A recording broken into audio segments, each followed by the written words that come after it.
This video is brought to you by CoolStuffInc.com and GatheringMagic.com, your place to explore the game. My name's Drue, and this is Multani Maro-Sorcerer.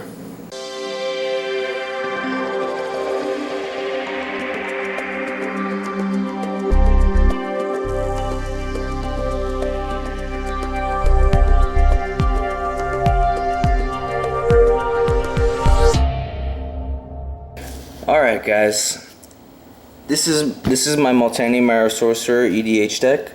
A little history about the deck. This is my first EDH deck.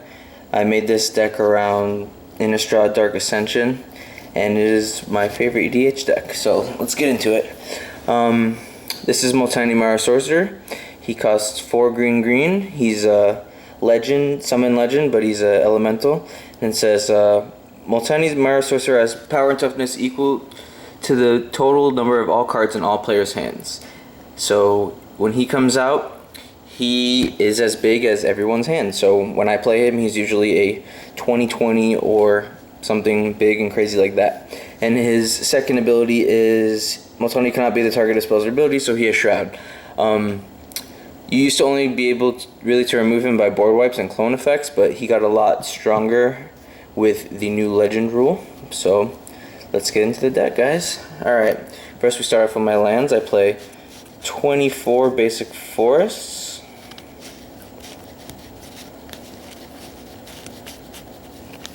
Alright, in my first utility lands, I play Bolt the Cycling lands. Green likes to draw a lot, and you'll see with this deck is you like to draw a lot. So I play both Cycling lands.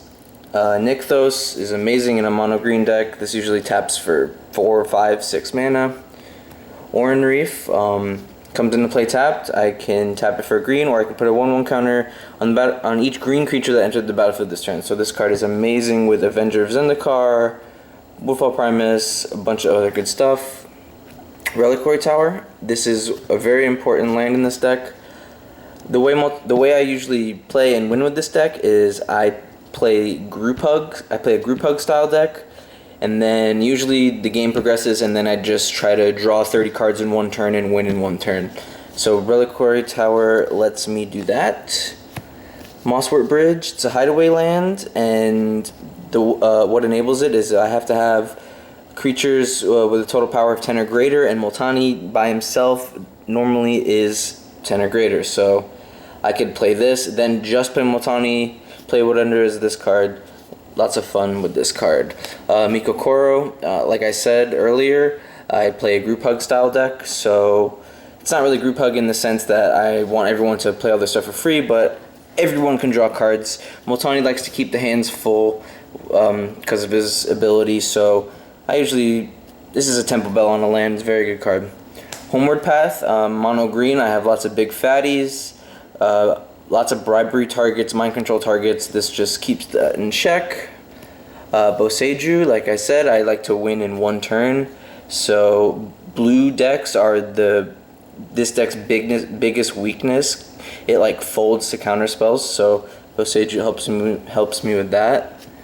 Dyrad Arbor, turn 1 green Sunseed this for 0. It's just a really good ramp play. Temple of the False God, another ramp land. Thespian stage, okay, this is where things start getting interesting. Thespian stage and Vesuva. The way I normally win with this deck is I draw 30 plus cards in one turn, and then I try to win with Gaia's Cradle, producing lots of mana, and then I just create lots of creatures, overrun effect, and just win in one turn. So these usually copy Boseiju, or they copy Deserted Temple. So Deserted Temple is add 1 colorless mana to your mana pool, or you can pay 1 and tap it to untap target land. So what I mainly use this on is Gaia's Cradle. So Gaia's Cradle is pretty much like the heart and soul of my deck. This is my win condition. I have lots of cards in this deck dedicated to saving Gaia's Cradle. It is a big part of how it is how I win. Without Gaia's Cradle, I cannot win in one turn, and it's honestly Gaia's Cradle is my favorite card in Magic. So I love that I have it and in this deck. So those are all my lands. First, now let's go into these are the ramp. So I'm mono green. I have a lot of ramp. Sakura-Tribe Elder, pretty standard in any green deck. Sack it for a basic land. Solemn Simulacrum, the same thing. When it comes into play, I get a basic land, and when it dies, I draw a card. Oracle Mul Daya, playing 2 lands a turn is good. In mono green, I don't like to play a lot of mana rocks. I like to play a lot of permanent ramp, so I just like to put lots of lands in play.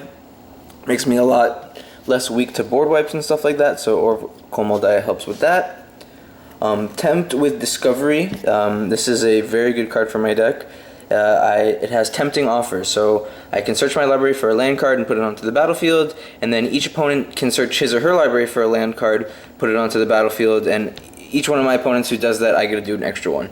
And what's really important about this card is that it's for any land, and it comes into play untapped. So if I play Tempt with Discovery and just one of my opponents searches a land, I can get Gaia's Cradle and Deserted Temple, and they come into play untapped, and then things start going off.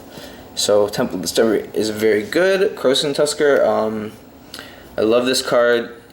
Cycle it, you draw a card, and then you search your library for a basic land card, put it in your hand. Just Old Faithful. Santa Claus, aka Yavimaya Elder, same thing, just very good card advantage and ramp for mono green. Explosive Vegetation, just more ramp, but get 2 basic lands. Karametra's Acolyte, this used to be Raphaelos. Once Raphaelos got banned, I was trying to find a replacement, and surprisingly, the Acolyte is surprisingly good, and it is the best replacement to Raphaelos I have found. And also, it's a lot better than Raphaelos, because Raphaelos took a lot of heat, so you play Raphaelos, people were like, oh, this guy's got Raphaelos out, let's go after him. Acolyte, she looks pretty harmless, but she goes infinite with Staff of Domination, so that's why she's in here. Exploration, like I said, more permanent land ramp. Kodama's Reach, just more land ramp. Treespeaker, very good turn 1 play. This is essentially a second Soul Ring for this deck, so very good. This is the only mana doubler I play in the deck, Mana Reflection. I only play this one because it says if you tap a permanent for a mana, it produces twice as much of that mana. So instead of, I pretty much have this, so Gaia's Cradle taps for double mana. So I tap Gaia's Cradle for 10 mana, and it gives me 20 mana, and then, you know, stuff happens. Wood Elves, more permanent land lamp. Cultivate, more permanent land ramp. Azusa, very good card, more permanent land ramp. Soul Ring, this is the only mana rock I play in this deck. I would play Mana Crypt in this deck, but I do not own one in real life, so only Soul Ring. Skyshroud Claim, very good. It's like Explosive Vegetation, but they come in untapped, so it's better. So this is where we start getting to the group hug, like I said, the group hug elements of the deck. With Multani, he's as big as everyone's hands, so I like to keep everyone's hands full, so he's always 30-30 plus. So, and also, a big strategy of this deck is in the early game, I play group hug. I'm like, oh, hey guys, I'm group hug. Let's all draw cards. Yeah, this is fun. Let's all ramp together. And then I just look for a window and I just try to win in one turn. So Rites of Flourishing, at the beginning, it's everyone draws 2 cards a turn. Everyone can play 2 lands a turn. It's pretty much what this is. Temple Bell. I ring the bell and everyone draws a card. Howling Mine. Each player draws 1 additional card during his or her draw phase. Heartwood Storyteller. This is one of my favorite cards in the deck. Whenever a player plays a non-creature spell, each of that player's opponents may draw a card. So this fills up everyone's hands really fast. So next, we're getting into the tutors and utility cards for the deck. So first is Green Sun Zenith, an amazing card. Tutors for anything and puts it on the battlefield. Very good. And it shovels back in your deck. Chord of Calling, instant speed tutor, again directly onto the battlefield. Very good card. Worldly Tutor, searches for a creature card, puts it on top of your deck. I have lots of silver bullets in this deck to take care of problems that arise in games. Sylvan Scrying, one of my many land tutors. Tutor for Boseiju, tutor for Gaia's Cradle, tutor for anything. Pretty much Boseiju or Gaia's Cradle is what I tutor for, or Deserted Temple, something like that. Crop Rotation is amazing. The best land tutor because you can tap a land, you sack that land that you tapped, and then put Gaia's Cradle into play untapped. Expedition map, another land tutor. Survival of the Fittest. Just the sheer power of this card is why it's in this deck. I just pitched Genesis in the yard, and you know, Survival plus Genesis are like one of the best engines, and I love that mono green has access to it. Sylvan Library, just green has to get card advantage any way it can, and Sylvan Library is a very good card, especially in Commander when you have 40 life. Life from the Loam. This is pretty much my insurance plan for Gaia's Cradle. So like if I'm in a situation where I have to play Gaia's Cradle early, I don't play Gaia's Cradle until the turn I want to win, but sometimes you're forced to play Gaia's Cradle. So people don't like Gaia's Cradle. So lots of people like to kill the Cradle.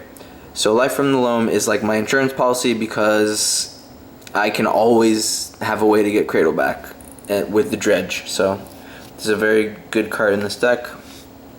Acidic Slime, like I said, I play some Silver Bullets just to take care of anything. Takes care of a creature and a land or an artifact or an enchantment. Duplicant, if you don't have a way to take care of Iona in every one of your decks, you should really look into it. I've been punished way too many times by Iona, and Duplicant takes care of that. And it takes care of Avacyn, lots of other problematic creatures. Very good card. Woodfall Primus, this card used to be Sylvan Primordial, and then Sylvan Primordial used to be Primeval Titan. This slot has changed a lot, so we'll see whether this card ever gets banned. Doubt it, but this was the transformation from Primeval Titan to Sylvan Primordial to Woodfall Primus. So we're here now. Krosan Grip, green's best enchantment, target artifact enchantment removal split second is so good. Harmonize, just a staple card in my opinion in mono green, because 4 mana, draw 3 cards, just really good. Regrowth gets back anything, gets back Gaia's Cradle, gets back any instant or sorcery, gets back anything. Regrowth's a very good card. This is pretty much a demonic tutor in this deck, because I like to use lots of my cards twice. Beast Within, this is only in here because it destroys any permanent, and if there's something like I said, silver bullets, guys. Seed Time, this is actually a new addition to my deck, and I actually found out about this card playing a Tiny Leaders, and what Seed Time is an instant, and it says, plays Seed Time only during your turn. Take an extra turn after this one if an opponent played a blue spell this turn. So, like I said, and like I've been saying, I like to win in one turn with this deck, and counter spells are not good for this deck. So if my opponent counterspells one of my things and I have Seed Time in my hand, I pretty much take an extra turn and then I just start going off again because all my stuff untaps, everything like that. So Seed Time, we're gonna test this card out. I've yet to play it, but it's never been like a dead card. I wish it was something else, but I want to take an extra turn. Terastodon, just very good card, kills 3 things. It's Terastodon. He doesn't need an explanation. This is Docen of the Falling Leaf, and what he does is he says players can only cast spells during their own turn. So pretty much this is again an insurance policy against counter spells. The turn that I'm going off, I usually try to stick this and test the waters with counter spells, and if I play it and someone counter spells him, then I like back off. I'm like, okay, they're ready. But a good trick with him is during the late game, if you Chord of Calling for 3 or you Green Stuff Zenith for 3, people are like, okay, what's he gonna get at 3? That it's not gonna be that bad. And so if they let Chord of Calling or Green Stuff Zenith resolve, they don't have time to respond to him coming into play. So, like, I Green Stuff Zenith for 3 during the late game, and everyone's like, oh, it's only Green Stuff Zenith for 3. How bad can it be? And then I stick Docen, no one can counterspell my stuff, and I just win the game. So Docen is a very fun card in this deck. Eternal Witness, Regrowth on a Stick, good card. Genesis, like I mentioned earlier, Genesis plus Survival is just an engine like no other. All is dust. I like to have one board wipe in every one of my decks. It's just as a reset button. Sometimes board states just get too crazy and you just need a counterspell, and this is, a board wipe. And this is one of Mono Green's only board wipes. Okay, now these next 4 cards, this is how I start to go off and try to win in one turn. So Multani, he's usually a 30-30 plus. So these next cards all let me sacrifice Multani and draw cards equal to how big he is. And this card, Life's Legacy, this is the first card that has been printed in a very long time that I've been very excited for EDH. When I saw this card spoiled for M15, I was super excited, and I think I was literally the only person excited for this card. So Life's Legacy says, as an additional cost to cast Life's Legacy, sacrifice a creature. Draw cards equal to the sacrificed creature's power. So 2 mana, I sacrifice Multani, I draw 30 cards, and then within those 30 cards, I have enough pieces to win the game in one turn. And we will get into that after these cards. So Life's Legacy is the first one. Greater Good. All these cards I can sacrifice and draw equal to the power. But Greater Good is an enchantment and it stays on the board and I can use it anytime I want at instant speed. This card is amazing. This card is just good. Momentous Fall is good because it's an instant speed and I gain life. So I usually play it, sacrifice Multani, draw 30 cards, gain 30 life. Pretty good if you ask me. And Garrick, same thing. His -3, draw cards equal to the greatest power among creatures you control. So I play Garrick, -3, and I draw 30 cards. So I keep mentioning all these cards that I want to draw. So how do we win? So usually I'm drawing all these cards, and I try to assemble pretty much what is Avenger of Zendikar plus Gaia's Cradle plus Overwhelming Stampede. I just generate 60 to 100 mana in one turn, play Multani, play Overwhelming Stampede once if I have to play it twice. All my Avenger tokens are 40/40s, and I just win in one turn. So Overwhelming Stampede. Until the end of your turn, creatures you control gain trample and +X, where X is the greatest power among creatures you control. So Multani is normally always the biggest creature, so this card does work. Garrick Wildspeaker, this is to untap lands, so I will, draw this card, untap Gaia's Cradle, untap Deserter Temple, get an extra use out of those. Tooth and Nail, usually when I cast this card, the game's over. Tooth and Nail for Regal Force and Avenger, draw 7 cards and just go from there. Natural Order, same thing, or not same thing. I usually use this for Craterhoof or anything else that I need. Staff of Domination. If I draw Staff of Domination of Karametra's Acolyte, I can win. It's a 2-card combo. Regal Force, like I just said, I usually get this with Tooth and Nail to draw lots of cards. Rude Awakening, this card, I usually win when I entwine this card. What this card does is untaps all my lands or they become 2/2s and I can entwine it. So usually I entwine this, untap all my lands. All my lands are creatures. Gaia's Cradle is tapping for 40 to 50 mana. If Mana Reflection's out, I'm getting 100 plus mana. It's essentially infinite mana in this deck because you don't need more than 20 to 30 mana to win in one turn. So cast Rude Awakening, I pretty much win. Concordant Crossroads, this is one of Green's only ways to give haste. So I play Avenger, Overrun, Concordant Crossroads, swing for the win. Genesis Wave, this is just a plan B. If I don't find enough pieces, within that big draw, and I just draw Genesis Wave, it's usually enough. Ulamog is he's Ulamog. When you cast him, you kill something. He's indestructible. He's just really good, really good. Achroma's Memorial. This is another way to give haste, and this is pretty much for the haste, because I don't really just play this and stick it out there to just, sit out there and go, hey, look, I have an Achroma's Memorial. I usually try to cast this the turn I want to win. So pretty much the only reason it's really in this deck is because it gives haste. Craterhoof Behemoth. This is another way to win. Tooth and Nail for Avenger and Craterhoof is GG a lot of the time. And last but not least, the but pretty much how I win most of my games is with Avenger Zendikar.